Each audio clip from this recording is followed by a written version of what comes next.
Facebook, what's going on? What's going on? Hey, good evening, everybody. The Art of Collaboration series. We back at it again, dealing with conflict on our team. This is going to be an excellent topic. Yes, sir. Because conflict is something that's going to always happen. We're not going to always agree with things, and we're going to have different mindsets. But there's a way to compromise, and there's a way to work with each other. And there's a way to make sure we still accomplish the goal. Exactly. And accomplish the project. That's the biggest thing. But this week is dealing with conflicts on a team. So those of you that have not been keeping up what we have going on, we've been on a series, an excellent series, The Art of Collaboration, and we've been focused on a lot, just understanding why you want to collaborate with people, what you bring to the table, understanding how to communicate with people and so forth. But communication is always the key with everything. But it's just so broad.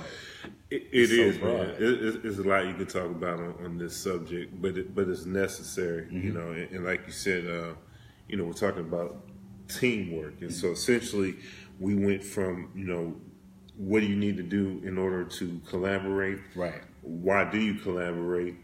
And then so ultimately, we know that when you do collaborate, guess what?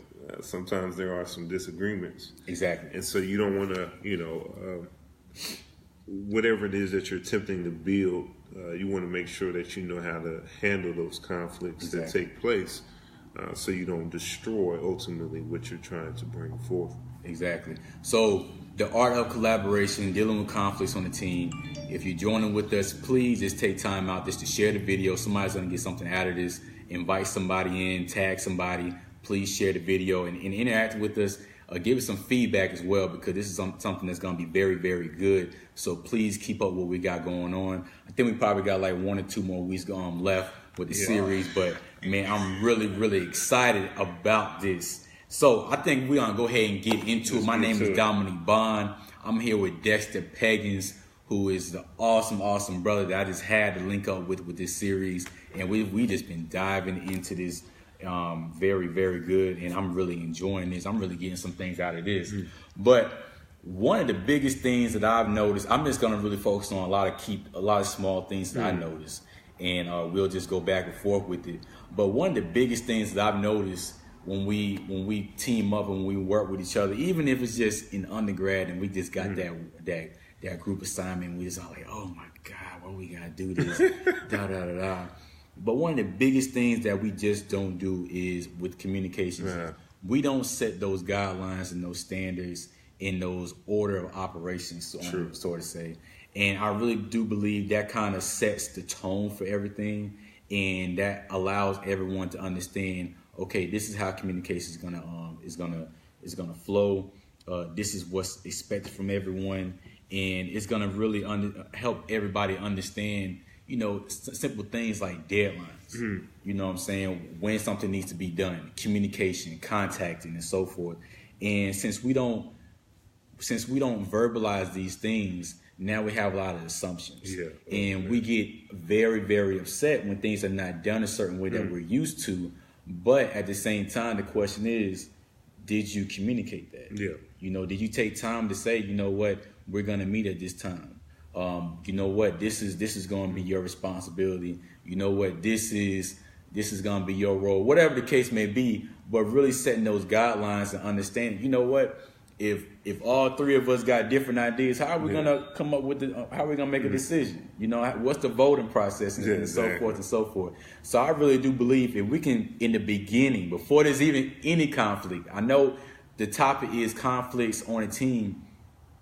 But before there's any conflicts at all, did you say anything in order? Was there any orders of operation? Were there any guidelines? Were there any standards? And I really do believe that's going to really set the tone in the beginning before there's any conflict. Yeah, most definitely, man. And I'm glad you said that, because I hold true to that as well as far as communication. The thing about communication is it creates the guidelines. It allows everybody to understand the expectation.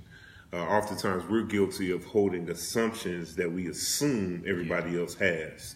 And that's not fair, because our assumptions are based upon our experiences, our environments. And so not everybody comes out of those same backgrounds. Right. And so you have to learn to articulate and communicate effectively in order for everybody to be able to come together with the same understanding of the issue. Mm-hmm. And so if you can do that is ultimately the foundation that you need to start with, and that's effective communication. Right. And I really do believe that's going to really help with everyone just to understand how things is going to flow. And once again, assumptions can really, really get us in trouble.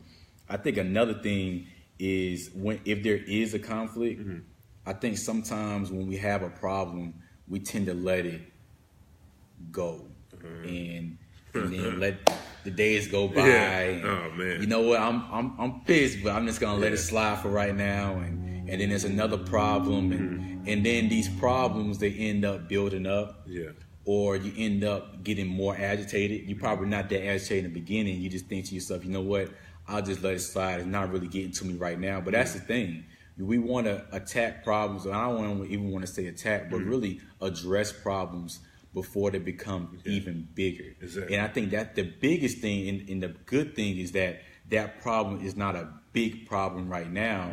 So you can really prevent these things and really put some things in order and really just having an understanding. So when there is a problem, when you do identify a problem and notice a problem, even just a misunderstanding, address it, put it on the table, call that person, contact that person, and really have an understanding so we can really decrease the problems. Because sometimes one problem can turn into many other problems. Exactly. So let's go ahead and put out that small fire so there won't be one big fire. And the thing about when you prolong addressing an issue is that the facts become distorted over time. And so by the time you finally address it, you're adding 10 other offenses to the initial offense. Yeah. And so, and now the person's confused and you're just mad. You have this beef against this person when the fact of the matter is that it was probably just a misunderstanding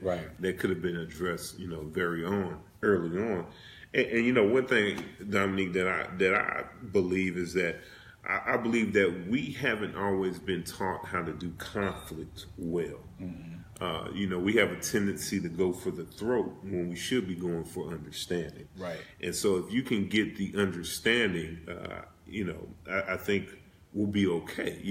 Ultimately communication. You'd be amazed that, a breakdown in communication leads to a misunderstanding. Big time. And misunderstandings lead to problems. Right.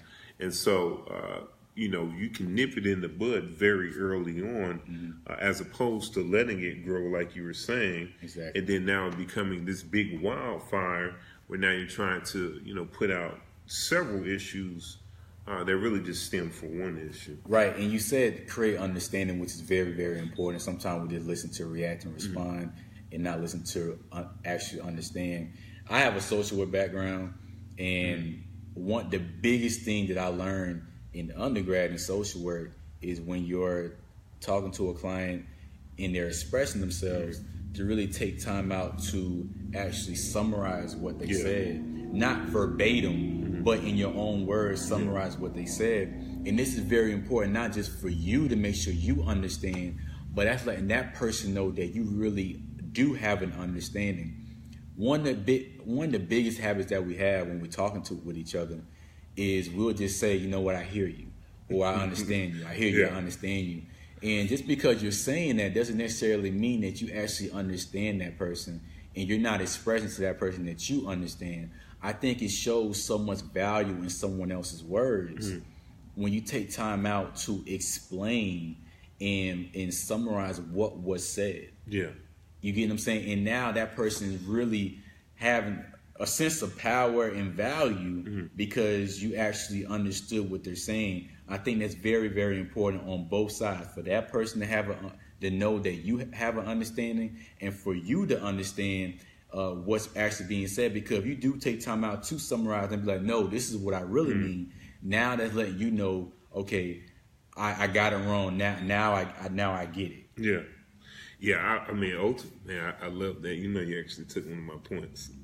Hey, great minds thinking alike. Great minds thinking alike. But no, that's true. I mean, let's think about it. You know, ultimately, because we're working to get clarity, and we're at this place where we have a disagreement. Right. You know, we've had the breakdown in communication, and so now we're trying to figure out how to get back on track. I think one of the first things is that you have to restate the issue, right, as you understand the issue. Yeah, and we fail oftentimes because, and I've heard you mention this before.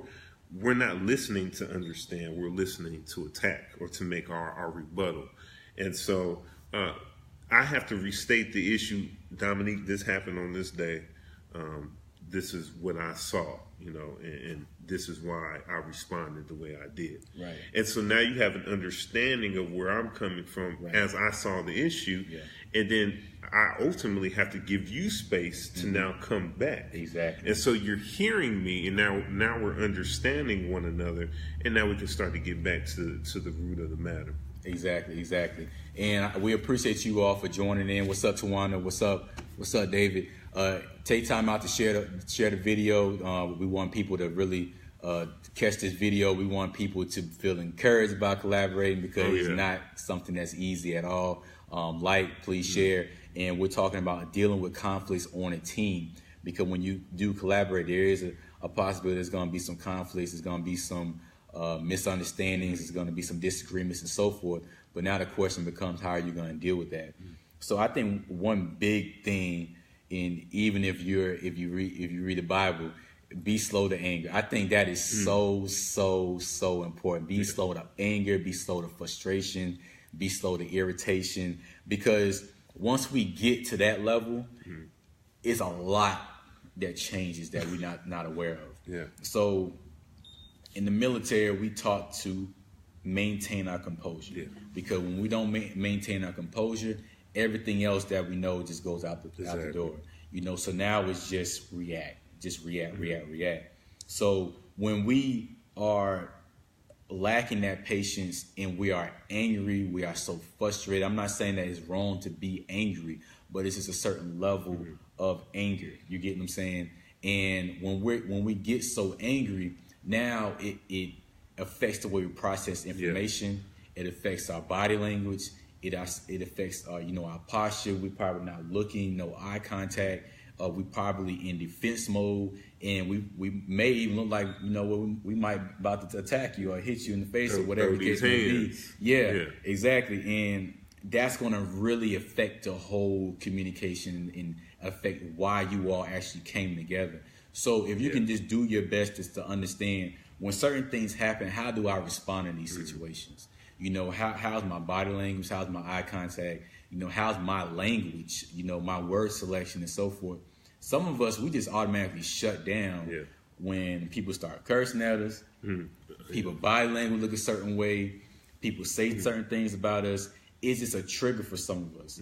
And we have to really identify that, acknowledge it, and address it, and understand how do we respond when these situations happen. And that's going to really help us in communication. Yeah, and let me say this, ultimately what it boils down to is you got to be mindful of your presentation. Right. At the end of the day, I'm a man, excuse me, I'm a man, you're a man.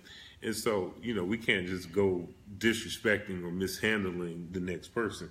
Because once again, don't lose sight. What brought us together was a common vision, and we're working together. And so, if I respected you enough to collaborate and partner with you, why would I now disrespect you because we have a disagreement?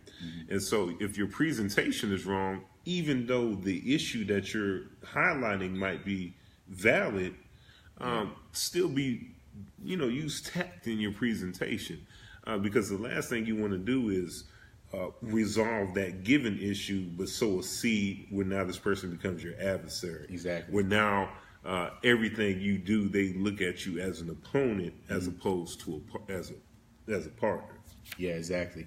And I think furthermore with that, if you been doing everything that you possibly could do and really just taking time out to communicate the problem, communicate what's really going on, and why, you know, certain projects are not being accomplished, certain tasks not being accomplished, and it's really affecting the mission, the vision, what you all are trying to accomplish, and you've done your part, and this person is continuing to be complicated and just doing their own thing, and it's just affecting everything, you know, when it come down to why you all came together. I think it's important to really understand that, you know what, parting ways may be the best option. Well, yeah. Or the next option. Yeah. And I'm just saying, you know, when it comes down to, if that person is, and it all depends on the process of, you know, when certain things happen, how do you respond to that? And that just goes back to the guidelines and the standards. But if you knowing that, you know what, this is not just working out right, and you know what, you're just doing your own thing, and it's affecting the vision, the mission, and everything else, you're doing your part, and y'all still not meeting ways, I think you have to really start understanding that may be an option to possibly part ways. I agree with you as well. I do think that there may be a step or two before that, right? Because ultimately, sometimes one of the things that I stress is sometimes you got to play your own part. You got to play your part. You know, Exactly. PYP. And so we can get wrapped up in the next person, what they're doing, assuming that they're not doing it right, and so we're losing track of what we're supposed to be building. And so once again, if we all collectively came together around the vision, Right. Something in me said that, you know, you were capable when we first got together, or something in me said that, yeah, you're the right person to partner. And so I don't want to immediately discontinue this relationship because of this issue. I think one of the things that you can implement before you get to that point is take the matter to the collective team. And so what this allows is that you get to state your vantage point, I get to state mine, and then the team gets to hear, and now they add their input. Right. They're not trying to fix the issue. They're just serving as a mediator in essence. You know, well, have you considered this? And what the aim is to redirect you back to the vision, and say, okay, well, hey, you know, have y'all considered this X, Y, and Z?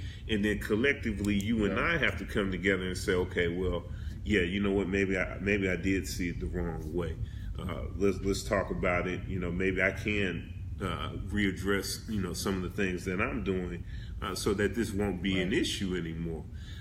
You know, and if that doesn't work, if we still have an issue, then hopefully there's somebody who has maybe a higher position, or somebody that we trust, that, you know, really can speak to us. Maybe they're on a higher, like I said, a higher authority than us, and maybe they can just say straight out, hey, this is what needs to take place. Right. And if there's still an issue, then yeah, now it's time to discuss, you know, what ending our partnership looks like. Because obviously, with these mediators, these people who have a vested interest in what we're trying to build, these people who actually care about us as individuals, if they can't get through to us, then obviously, you know, we're not going to find that middle ground. Exactly. Those who just joined in, please share, please like, give us some feedback and so forth. And just like he said, I think the biggest thing that I really like is the aim is to redirect you to the vision, because it is possible, you know, when we're on that road, we can lose track of the vision. Exactly. We can lose track of the vision. When we lose track of the vision, sometimes we can just slowly drift off. It's even, you know, when you find with that M16, you know, a slight, slight right or left, you know, you way off. You get what I'm saying? So I think, and just like what he said, he explained the whole process. That's why in the beginning it's so important to have, what is the process? What is the process if we have a problem? What is the process if we need to vote? What is the process if we have a disagreement? Because if we don't have that process, then things is going to go all discombobulated, because we never did structure that process in the beginning. Because the thing is, especially when it's so many people on the team, there's bound to be some disagreements. There's bound to be some conflicts and so forth. But how do you do that? How do you handle that? How do you deal with that? And I think that's so important. So yes, don't be so quick to just boot people off. Dominique, Don't do that. Don't chopping do that. people off at the don't knees. Do that. Don't do that. But you going through the whole process and that person just ain't doing right. Yeah. It's an option. It becomes an option. I mean, I've been in situations where, we're part of a team and say some people are not meeting the standard of the team. What ends up happening is that you redirect them to why they came on board. Say, hey, look, this is what you said that you would do. You're not doing it. What's going on? Right.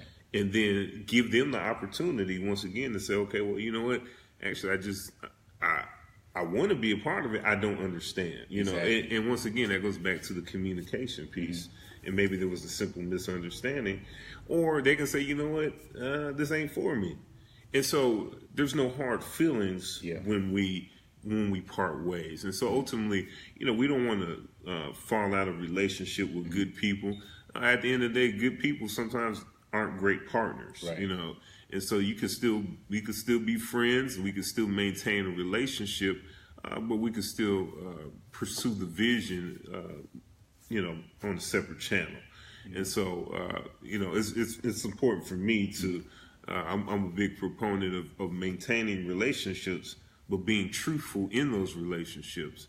And even with partnerships, if it's not working, then let's not deceive ourselves. Let's make the right course of action and pursue it. Exactly. And I think one important thing, I think we both been in several meetings where we leave off and there's no solution. We never did. All right, so how are we going to resolve this? We both expressed ourselves and went back and forth, but we never did come up with, okay, what's next? What's the next plan of action? How are we going to resolve this? What is the solution to this? So I think it's very, very important to always, before you end off, and you may need another meeting, and that's fine. But we cannot continue to leave off with meetings and we haven't really resolved anything. We just basically just talked. You get what I'm saying? Yeah. So let's have a goal in mind when we do meet, and let's reach that goal, whatever the case may be. Have a facilitator, have a mediator, like he said, so we can really come down. Because the last thing we want to do is increase frustration because we just wasted time just by talking. Exactly.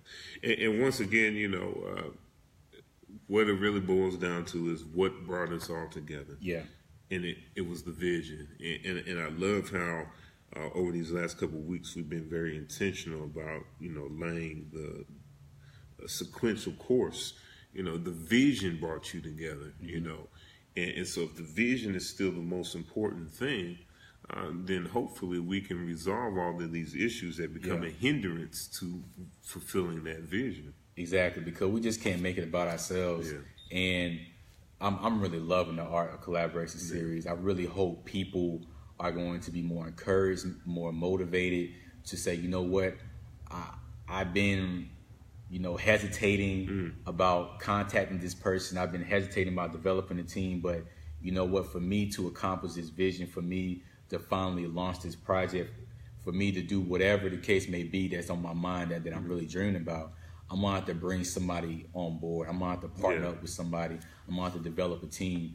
And this is a missing component that people are just not implementing in their vision. Oh, yeah, definitely. I've come to that place, and I've been very intentional about being honest with myself and say, Dexter, you've reached the height of where you can go by yourself. By yourself. At the end of the day, it's going to take relationships to help you get to the next place. And so, this is definitely the time to kind of start identifying those right relationships. Right relationships. And start to partner around, a common vision and pursue it. And you'll be amazed as far as how much you can get accomplished, paraphrasing the scripture, it says that, one person was able to slay 1,000, but two were able to slay 10,000. And what you see is multiplication, and you see more ground being covered by a partnership being established. So exactly. Man, I'm enjoying this. I really enjoyed this discussion because this is something that a lot of people are really dealing with. But there are some strategies, there are some things that you can implement so we can come to a common ground and get back to the vision. I really enjoyed this. Dex got his new book out. Man, look at that cover, y'all. Look at that cover. Look at that cover. Look like I'm deep in thought. Oh, yeah. Oh, yeah. Real quick. Yes, sir. Just briefly, just tell about your book.